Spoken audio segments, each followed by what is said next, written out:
नमस्ते किसान, नमस्ते भारत। किरण किसान पाठशाला के साथ महाराष्ट्र के टूर पर हूँ। नांदेड़ में केले का प्लॉट विजिट करना है। हम देख रहे हैं बॉर्डर पर नेपियर लगा हुआ। अंदर मेरे साथ है सुमन भाई।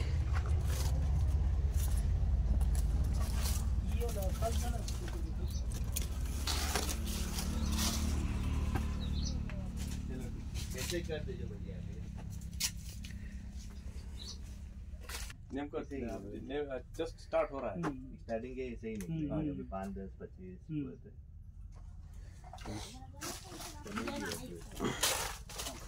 सोन भैया राम राम। राम राम भैया। कहाँ पर खड़े हैं? ये अभी महाराष्ट्र में खड़े हैं। क्या कौन नांदेड़ जिला। नांदेड़ जिला केले का हाफ। थोड़ा परिचय करवा दीजिए आपका। आपका परिचय बताइए। अविनाश भोयर, जिल्हा नांदेड, तालुका हातगाव। बरं बरं मारले मारलेगाव। बरं, तुमचं नाव दादा? माझं नाव सर नमस्कार, मी त्र्यंबक किशनराव पाटील, मुक्काम पोस्ट पिंपरखेड, तालुका हातगाव, जिल्हा नांदेड. बरं बरं. आपण आपला प्लॉट कधीची लागवड आहे? हे जुलै 22 जुलै 22. 22 जुलै. बरं, अंतर काय ठेवलेलं आहे? हे 5x6. 5x6 आहे. ओके, ही निस्वन झाली आहे पहिली. पहिला पंच निकला पहिला पंच निकला. 22 जुलै ना. डबल ट्रिप 6-7 महिने हो गए. Double trip. चीट नाही की मोठे डुकरानं खाल्लं झाड. चुका लावली. चुका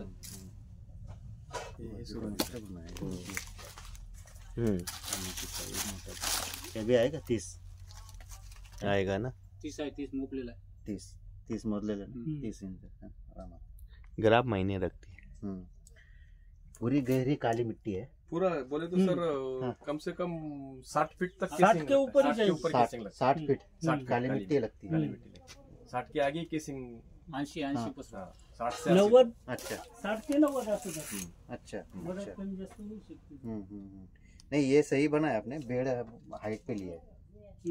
थोड़ा कम चाहिए था क्या? नहीं, अच्छा है. काली मिट्टी में हाइट पे ही हाँ, चाहिए. हाइट थोड़ी. हाँ, लेकिन ये बेड की साइज जो है कम हुई. नहीं, ये थोड़ा बड़ा आपको गिरे. ये पैटर्न थोड़ा चेंज करना पड़ेगा. हाँ. ये यहाँ में है ना, आप थोड़ा ग्राफ भी चेंज कीजिए और अपना जो बेड का सिस्टम है वो भी चेंज करिए. ग्राफ म्हणजे हे जे ग्राफ काय तुम्ही आता हा 5x6 घेतलेला. हो हो. आता हाच ग्राफ थोडं 1 फूट अजून वाढवा. हाँ, 7 फूट करा 7 फूट. आणि झिगझॅग मध्ये समोरासमोर नका करा. हा, झिगझॅग समजतं ना ते थोडं तिरकं. त्याच्यामध्ये काय होईल की अजून हा जो तुमचा गुन्हा बनलेला आहे अजून बनेल 40 ते 45, 50 पर्यंत. आता हे 7 घेतलं ते हे हा. असं किती घ्यावं लागेल जिगजॅग? हे 5च फूट घ्या. हे 5 हे 7. हा, लाईन टू लाईन 5च घ्या सिंगल ट्रिपने. आता काळी माती एवढं पाण्याची गरज पडत नाही इथं. पाणी धरून ठेवते. त्याच्यामुळे डबल ट्रिपची गरज नाही. सिंगल ट्रिप वर चांगली किडी होईल. आणि काय करायचं, हा बेड थोडा मोठा येईल तुमचा. 5 फुटाचा 5 फुटाचा बेड येईल आणि झिगझॅग येईल. त्याच्यामुळे सिंगल ट्रिप दोघं ट्रिप मध्ये राहते. पोलीस पटलाच्या शेतात दोघं ट्रिप मध्ये. आता हे जसे ट्रिप आहेत अशा ट्रिप मध्ये राहते. तिकडची पूर्ण कोरडी राहील, इकडची पूर्ण कोरडी राहील. इथे तुमचा फायदा असा होईल की सिगाटोका येणार नाही. हा, येणार नाही. आला तरी लवकर रिकवर होईल. आता इकडे कसं आहे, फुल काळी माती, दोघांकडे ड्रीप चालल्या, दोघांकडे ओलं होतं.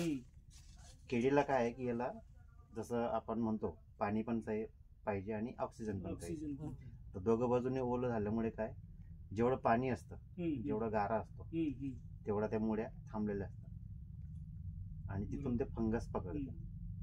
त्याच्यामुळे एका बाजूने पूर्ण कोरडं पाहिजे, मोठमोठे तड्या पडायला पाहिजे तिकडे. इकडे जे उरलं की नाही असं एका साईडला पूर्ण उरलं पूर्ण. किंवा जर तुम्हाला हाफ पॅटर्न करायचाच असेल डबल ड्रिपचा, नाईलाज आहे, तर मग काय करायचं, हा बेड आहे ना 4 फुटाचा घ्यायचा सुरुवातीला 4 फुटाचा पूर्ण पसरता. नाली तुमची कमीत कमी राहायला पाहिजे. 1 फूट खूप झाली. जेवढा बेड कमी राहील ना. आता काय होतं बऱ्याच ठिकाणी, आता तुमच्या ड्रीप तर ठीक आहे, तुम्ही अटकवलेले असतील. बऱ्याच ठिकाणी काय होतं की डबल ड्रीप टाकतात, असाच बेड बनवलेला असतो. इकडची ड्रीप पूर्ण खाली आली असते, तिकडची खाली आलेली असते. खाली असते. बरोबर. है ना, तुमचं पाणी खाली जातं, तुमचं खत देतात ते खाली जातं, झाडावरती वाट बघतात. पांढऱ्या मुळ्या असतात ना, त्याच ऍक्टिव्ह असतात झाडाच्या, है ना.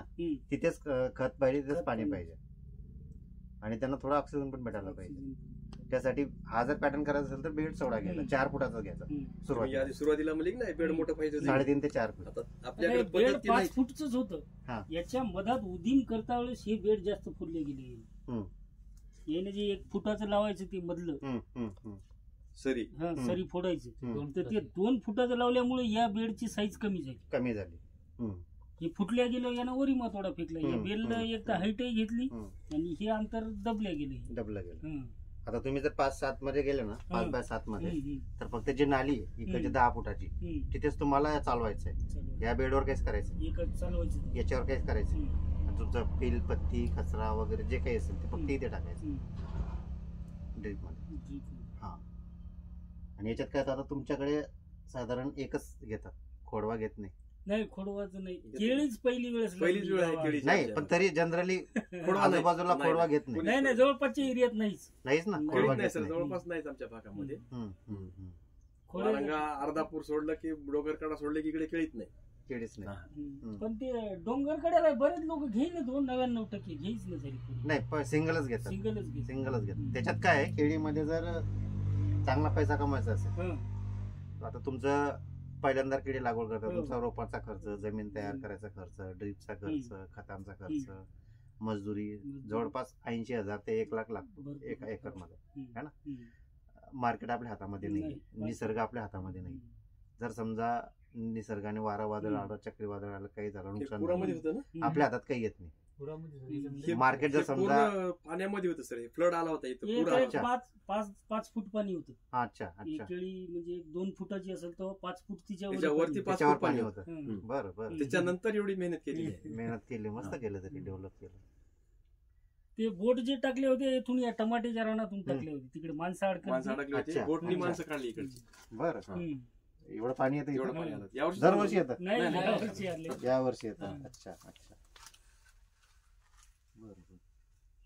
अजून आता सुधारणा सर काय याच्यामध्ये आता झालं ते असं आहे. मस्त आहे. आता काय चालू आहे याला, खत वगैरे? काहीच नाही, कॅल्शियम बोरॉन 13-40-13, काल झिंक, बोरॉन, कॅल्शियम आणि 13-0-45 दिलं.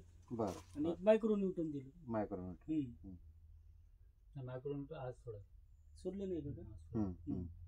बाकी युरिया आणि पोटॅश चालू ठेवा त्याला. युरिया, पोटॅश, मॅग्नेशियमची काय गरज? मॅग्नेशियम चालू ठेवा. मॅग्नेशियम आठवड्यातून एक वेळा. हा. आणि युरिया आणि पोटॅश हे किती वेळा द्यावं लागेल? सल्फ्युरिक वापरतात का तुम्ही? सल्फ्युरिक वापरलं. काय ते कॅना हात 200 लिटर पाण्यामध्ये 10 किलो पोटॅश, 2 किलो युरिया आणि 1 लिटर सल्फ्युरिक. 1 litre sulphuric. जेवढं पोटॅश जाईल ना, तेवढी घराची क्वालिटी, कलर, शायनिंग चांगली. हे आपलं पांढरं पोटॅश द्यायचं का? हा, पांढरं पोटॅश. 0-0-50 द्यायचं. 0-0-50 काय आहे, ते वॉटर सोल्युबल आहे, महाग जातं. आणि तुमचं साधा पोटॅश आता 60 असतो, तो 60% असतो त्याच्यामध्ये. ते जर सल्फ्युरिक ऍसिड मध्ये मिळवलं तर ते जे तुमचं 0-0-50 जातं, हे 0-0-60 जाईल. पण ते पूर्ण डायल्यूट सल्फ्युरिक ऍसिड है ना. आणि तुमचा पीएच वाढतो. जसं पोटॅश गेलं जमिनीमध्ये, पीएच लगेच वाढतो, त्याच्यामुळे आपटेक कमी होतो. सल्फ्युरिक ऍसिड मध्ये पीएच आपला तो पोटॅश जो आहे पूर्ण विरघळून जातो आणि लवकर आपटेक होऊन जातं झाडाला. त्याच्यामुळे सल्फ्युरिक ऍसिड आणि पोटॅशचं प्रमाण ठेवायचं. एक 8 दिवसाला द्यायचं समजा. हा, आठवड्यातून चालू ठेवायचं ते. बाकी दुसरे आपले लिक्विड खताचे काही लिक्विड मध्ये ड्रिप मध्ये सोडा ना ते. हो, ड्रिप न कोणती चालू ठेवलं? तेच 13-40-13 काय हेच 13-40-13चा आता काय एवढा रोल नाहीये. तुम्ही जर हे केलं सल्फ्युरिक आणि पोटॅश, युरिया, तर दुसरी गरज नाही. दुसरं वॉटर सोल्युबल खतच वापरायचं नाही समजा, हे लगातार चालू ठेवायचं. तसंच तुमचा 1261 ला आपला फॉस्फरिक ऍसिड आणि DAP त्यांचं जर कॉम्बिनेशन केलं तर 1261चं काम. 1261 घ्यायची गरज नाही. म्हणजे लिक्विड तुम्ही जे सोडतात ते सोडण्यापेक्षा हे टाकून जर ते ऍसिड टाकलं त्याच्यामध्ये कमी खर्चात होते आणि रिझल्ट चांगला मिळते. अपटेक करायला सोपं जाते घ्यायला. बरोबर. मस्त बनवलं बांबू. अजून राहतात सर, पुरामुळे लय 30% तरी मागा आहे. नाही पण कव्हर होऊन गेला तो, हा? कव्हर झालाय पण तरी बरं. असं का? नाही पण बंद रुकलं होतं 1 महिना. हा जो पॅटर्न आहे ना तुमचा 5x6 मध्ये किंवा याच्यामध्ये 6 आहे ना, याच्यात बघा तुमचं दर 3-4 झाड बारीक दिसतं. बरोबर तुम्ही आहे. निरीक्षण नाही, करा. तसं याचं अंतर जास्त आहे. हा. एकच नंबर केळी आहे. याचं अंतर जास्त आहे. असं 6.5 बाय 5.5 झालेलं आहे. हा. नाही या पॅटर्न मध्ये हे करा ना तुम्ही, बघा 3-4 झाड तुमचं बारीक दिसत. आहे ते मधलं बारीक. हा याच्या पुढचं समजा आता हे चुका होय. नाही याच्यात इथं जर बघायला तर आपण टोटल चुका आहे. 100 दिवशी झाड डुकराने करा तरच खाल्लो. ये देखो यहीं पर देखो ना, जैसे ये अच्छा है, ये भी अच्छा है, ये पतला बारीक है, ये पतला है, वो अच्छे वो अच्छे, वो पतला जरी है. त्रास केला तो वेगळा विषय आहे, पण जरी असे चांगलं लावलं तरी फरक पडतो. नाहीतर बघा नाही नजर टाका ना. त्यासाठी आहे ना इरिगेशन आता है.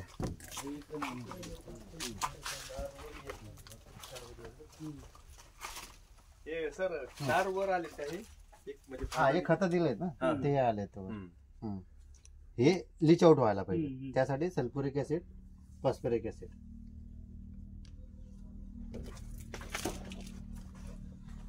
आणि पिलासाठी काही नवीन सर जास्त व्हायला पिला ते जास्त व्हायला कापायला लागेल त्यांना, कापून ड्रिल करून द्यायचं. आता ठीक आहे. गिरमिट वगैरे काय असतं त्याचं? गिरमिट वगैरे काही नाही आता नाही करायचं त्याला. आता नाही का? नाही 3 ते 4 महिने जेव्हा येतात तेव्हाच करून टाकायचं. हा पिलबाग जर नाही ठेवायचं. आता काय, आता याला जर काटलं ना त्याची मुळे डॅमेज होते. झाड काढायचं झाड आता ते पकडून ठेवतात ते मुळे. आता नाही करायचं.